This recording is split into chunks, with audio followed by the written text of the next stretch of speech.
அந்த மனைவி ஒரு சின்ன பதட்டத்தோட சமையல் வேலை செஞ்சுட்டு இருந்திருக்காங்க. என்ன காரணம் அப்படின்னு கேட்டா, ஹால்ல தன்னோட கணவன் தன்னோட பையனை கண்டிச்சுக்கிட்டு இருக்காரு. பையன் அழுகாத குறைய அந்த இடத்துல நின்றுட்டு இருந்திருக்கான்.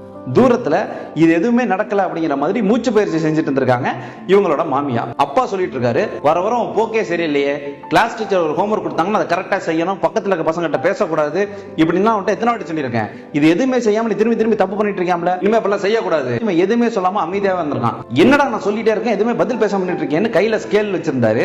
முட்டிக்கு கீழே பளிச்சு பளிச்சுன்னு அடிச்சிருக்காரு. அவ்வளவுதான், பையன் அழுக ஆரம்பிச்சிட்டான். அப்பா நான் இன்னும் பண்ண மாட்டேன்ப்பா, எனக்கு வலிக்குதுப்பா. வலிக்குதா?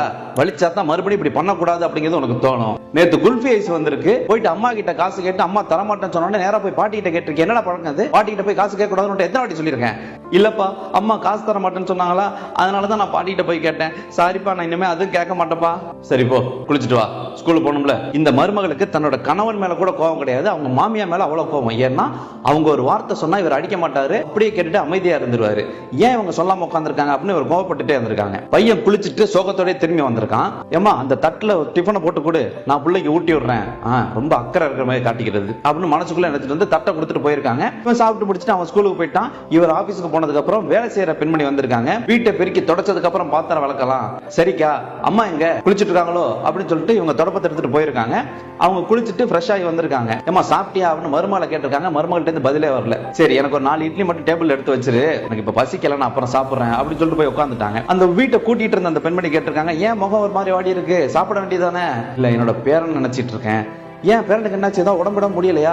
இல்ல அல்ல என் பையன் என் பேரனை கண்டிக்கிறேன்னு சொல்லி அடிச்சுட்டான், அதான் புள்ள ஒரு மாதிரி சோகமா போச்சு, அதான் மனசே ஒரு மாதிரியா இருக்கு. என்னம்மா நீங்க சொன்னாதான் உங்க பையன் அப்படியே கேட்பாரு, அடிக்க வேண்டாம் நீங்க சொல்லிருக்க வேண்டியதானே? நம்ம கேட்க வேண்டிய கேள்வியை வேலைக்கார பெண்மணி கேட்கறாங்களேன்னு உள்ள இருந்து ரொம்ப கூர்ந்து கவனிச்சிருக்காங்க, என்ன பதில் சொல்ல போறாங்கன்னு. பிள்ளையோட பழக்க வழக்கம் தப்பு அப்படின்னு சொல்லி பெத்தவங்க கண்டிக்கும் போது நம்ம கண்டிப்பா குறுக்க போகக்கூடாது.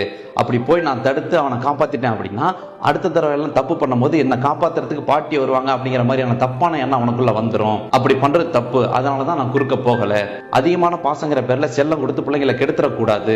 என் பேரன் நல்ல ஒழுக்கத்தோட வளரணும், அதுதான் எனக்கு முக்கியம். பிள்ளைக்கு பெத்தவங்க நல்லதை சொல்லி கொடுத்துட்டு இருக்கும்போது பெரியவங்க குறுக்கிடக்கூடாது. அது தாத்தா பாட்டியா இருந்தாலும் சரி. இருந்தாலும் இன்னைக்கு பேரன் போனது எனக்கே ஒரு மாதிரியா இருக்கு அப்படி சொல்லி உங்க கண்ணீர் வடிச்சிருக்காங்க. இது எல்லாத்தையுமே கேட்டுட்டு இருந்த மருமகளும் உள்ள கண்ணீர் வடிச்சிருக்காங்க. அங்கிருந்து மருமக வந்து, அத்தை நேரமாச்சுல வாங்க சாப்பிடுவோம் 2 பேரும். ஈவினிங் உங்க பேரை வந்ததுக்கு அப்புறம் அவனை கூப்பிட்டு கோயிலுக்கு போயிட்டு வாங்க, உங்களோட மனக்கவலை எல்லாம் தீர்ந்துரும் அப்படின்னு உண்மையான அக்கறையோட இந்த மருமக சொல்லியிருக்காங்க. வீட்டுல அடிச்சு வளர்க்காத பிள்ளைங்களை ஊர் அடிச்சு திருத்தம் அப்படின்னு சொல்லுவாங்க.